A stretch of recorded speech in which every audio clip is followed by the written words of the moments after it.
Hello friends, welcome to Bidway's English Learning Channel. Dear friends, as you know that nowadays we are learning the advanced chapters of parts of speech. In my last videos, I have explained the noun and the pronoun in details. Today, I am going to start the next parts of speech, that is the verb. We will see its definitions and types of verbs with suitable examples. It is said that the verb is the soul of English as well as sentence. The sentence will be meaningless if we omitted the verb from the sentence. Hence, it plays a very vital role in a sentence. Let's go to start the verb. We will see its definition. The verb means kriyapad. Now see the definition of the verb. A verb is a word that denotes an action. It is derived from the Latin word verbum, means action word. ज्या शब्दातून क्रिया, कृती व स्थिती व्यक्त होते अशा शब्दांना क्रियापद असे म्हणतात. Let's see some examples of the verb. I play cricket every day. John drives a car. Teacher teaches us grammar.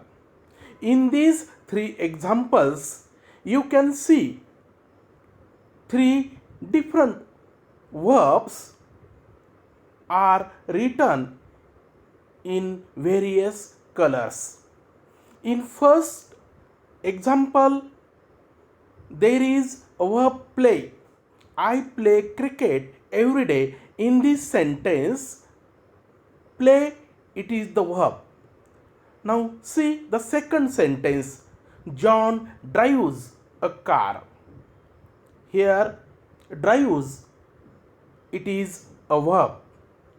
Now third sentence, see, teacher teaches us grammar. In this sentence, teaches is the verb. Now you can imagine if we omitted the verb from the first sentence, that is play. If we omitted play, what will remain? I cricket every day. It has no meaning. So play shows the action of the subject pronoun I. In second sentence, John drives a car. In this sentence, drives shows the action of the subject John. And last sentence, teacher teaches us grammar. Here, teaches, this verb shows the action which is going on by the teacher. Now see the various types of verbs. First, finite verbs, non-finite verbs, action verbs, linking verbs, auxiliary verbs, modal verbs. These are 6 important parts of the verb. We will see one by one. Let's see what do you mean by the finite verb. See the definition of finite verb. A finite verb is a form of a verb that has subject and can function as the root of sentence. A finite verb shows an agreement with a subject and is marked for tense. Finite verbs may be changed according to tense, person, and number.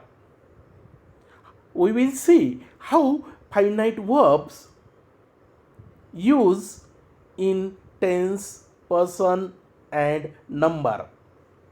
First, let's see in tense. Generally, there are three major tenses. First, present tense, past tense, and future tense. And again, each tense is divided in four subparts, that is simple tense, continuous tense, perfect tense, or perfect and imperfect tense. It means the finite verb can be used in all 12 forms of the tenses. Now, see the examples how finite verb change as per tense. I take coffee in the morning. It is present tense. I took coffee in the morning. Past tense. I shall take coffee in the morning. Future tense. Now, here you can look how finite verbs can be changed according to the tenses. Now, let's see how finite verbs change as per noun. Noun stand for first person, second person, and third person. See some examples. I am playing cards with my friends. Here, the first person I. After I, see, am playing. It is present continuous tense. Now, second, you are taking my name. Here, you, it is a second person. And see, when second person stands as a subject, finite verb also changed. In first sentence, after I, there was am. Now here are. Now see third example. He is taking the lunch.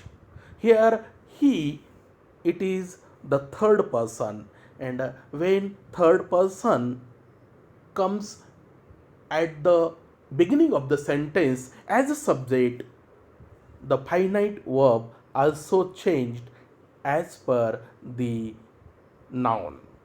Now see how finite verb goes to change with number, singular and plural nouns or pronouns. Here you can see some examples. Mango is too sweet. Here mango, it is a singular noun. And now see, when singular noun begins with the sentence, singular verb can be used. Here is used after mango, because mango, it is a singular noun. Mangoes are too sweet. Here mangoes, it is plural noun. Now see, when plural noun comes at the beginning of the sentence, finite verb naturally changed. It comes in the plural form. Here mangoes, it is a plural noun, so are, it is a plural verb. Mangoes are too sweet. He has taken the lunch, singular pronoun. They have finished chips, plural pronoun. Here he, it is a singular third person, and after singular third person you can see has it is used. And last sentence you may see they. They pronoun stands for plural, so after plural pronoun finite verb can be used also in plural form, and so here have is used. Now, dear friends, see the second type of verb, that is non finite verbs. See the special features of the non finite verbs. These are not actual verbs, they don't work as verbs in sentence. They work as nouns, adjectives, adverb. They don't have any direct relation to subject. Sometimes they become the subject themselves. Now see the different types of non-finite verbs. Generally, non-finite verbs are classified in three groups. First, infinitive, second, gerund, and third, participle. Now, let's go to see some important examples of non-finite verbs. Tom went abroad to study. Here in this sentence, to study, it is infinitive form. Playing cricket is his hobby. Here playing, it is present participle. I have a broken cycle. Here in this sentence, a broken, it is past participle.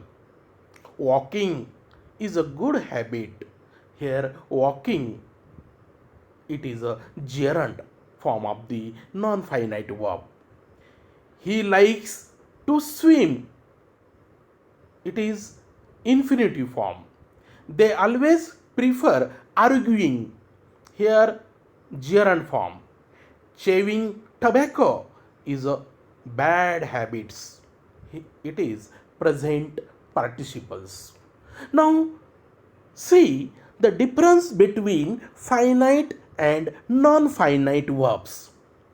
Here I have given some examples, both finite verbs and non-finite verbs. Tom went to abroad to study French language. In this sentence, there are two verbs. In first, you can see went, and second verb to study. Went, it is a finite verb, whereas to study, it is a non-finite verb. Non-finite verbs never change as per the tenses. Suppose if we say Tom will go to abroad to study French language. Tom has gone to abroad to study French language. Tom will go to abroad to study French language.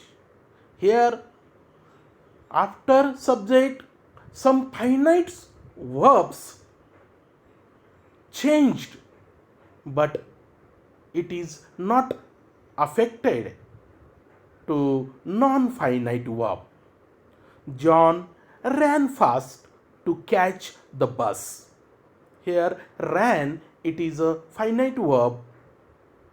To catch, it is non-finite verb. I study English to get a good job. If you say, I have studied English, then there will no change in non-finite verb.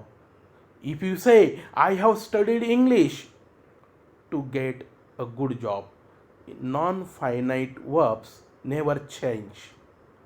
He will learn driving to get skill. She has gone to Pune to meet her aunt. You go to school to learn something. We play every day to become strong. So here I have shown the difference between finite verbs and non-finite verbs. Now let's see another types of verbs, that is action verbs. See the special features of action verbs. They indicate what the subject of a sentence perform. Action verbs can make the listener or reader feel emotion, see more vividly. Action verbs are divided in two categories. First, transitive verbs, sakarmak क्रियापद. Intransitive verbs, akarmak क्रियापद. Now let's see, friends, what do you mean by transitive verbs? First, let me tell you the definition of transitive verbs. A verb that takes an object after it is called transitive verb. ज्या क्रियापदानंतर कर्म येते अशा क्रियापदास सकर्मक क्रियापद असे म्हणतात. Here you can understand. See some examples. John killed a snake. She ate all the apples. He wrote a letter. Jack loves Jill. I write a letter to him. In all these 5 sentences are ended with objects. In first sentence, see, John killed a snake. Here, a snake, it is object. Second sentence, she ate all the apples. Here, different objects are used in a different sentence. If there is no object in a transitive verb, there will be meaningless sentence. Suppose we say John killed, but whom? But what? We don't get the proper meaning. So when we add an object, we get the meaningful sentence. John killed a snake. To ask the question to verb by what or whom to find the object in the sentence. Now let's see second type of action verb, that is intransitive verbs. First, see the definition. A verb that doesn't take an object after it, it is called intransitive verb. ज्या क्रियापदानंतर कर्म वापरता येत नाही त्यास अकर्मक क्रियापद असे म्हणतात. Here there is no need the object. Sentence itself gives the meaning. See some examples. Words fly. He laughed. The tree grows. She smiled. I wake up at 6 p.m. He goes, she is sick. Raju is a boy. We stand at bus stop. You run fast. All these 10 sentences you can't find any object, but you can find some subject complements. Now, dear friends, let's go to see the next types of verb, that is linking verbs. See the special features of linking verbs. Linking verbs add details about the subject of a sentence.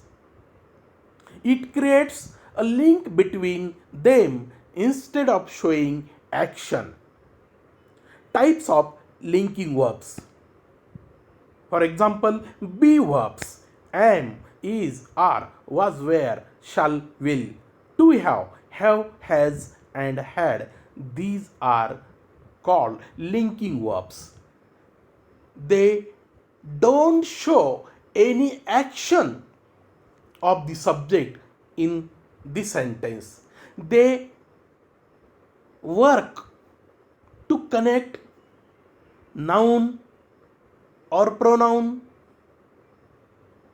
noun or possessive, pronoun or adjective.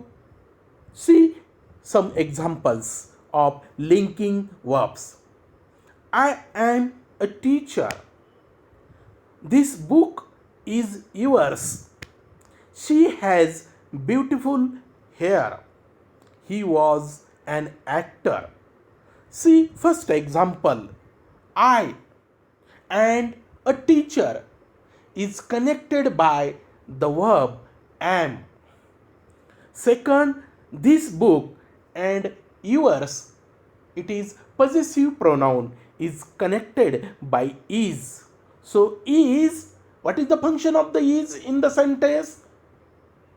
It is linking, it is connecting two nouns or two pronouns each other.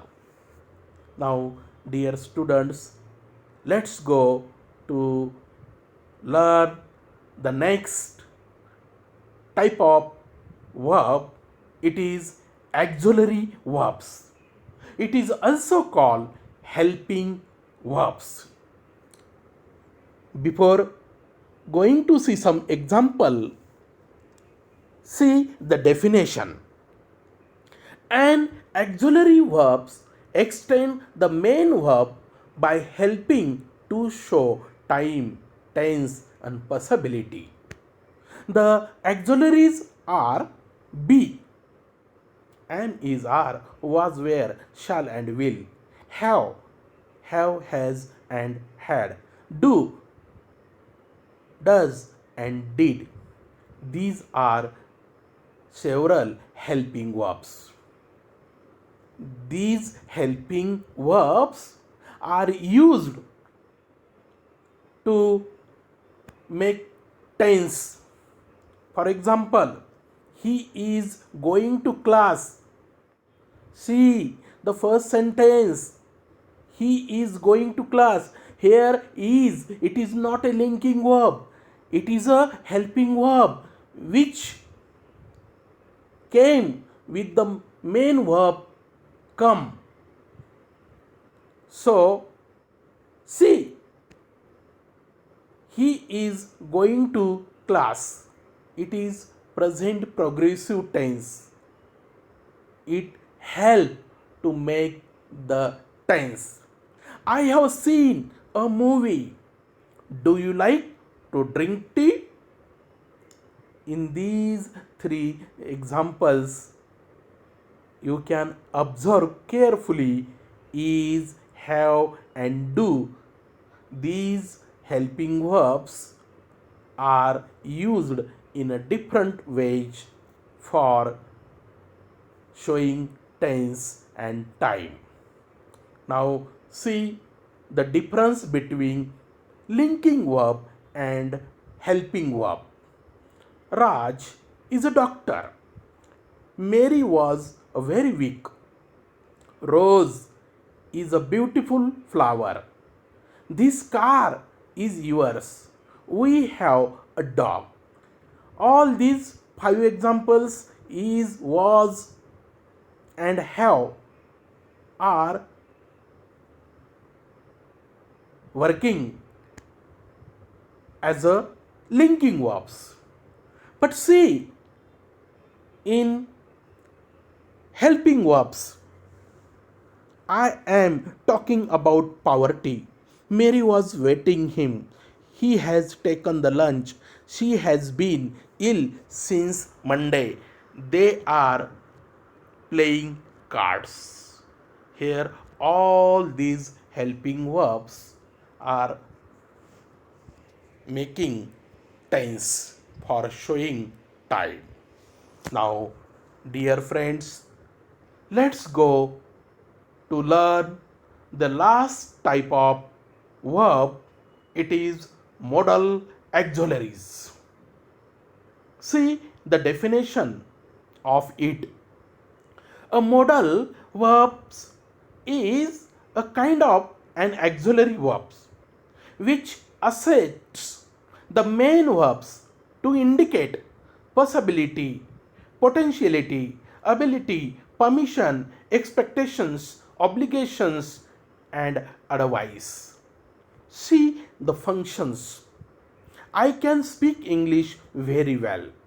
Here, can, it is a modal auxiliary which shows the ability of speaking English of the subject. We should obey our parents. Here, should indicates advice. You must study hard.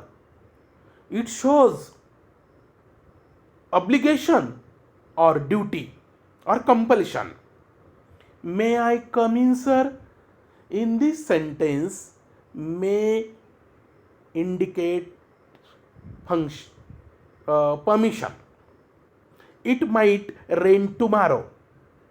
In this sentence, might, it is a modal auxiliary which shows a possibility. Dear students, here I have tried to explain the verb and its various forms. I think you may understand in better way.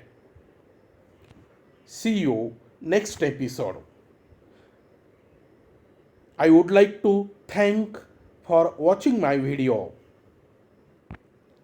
If you like, share, comment, and don't forget subscribe it. Okay, goodbye friends.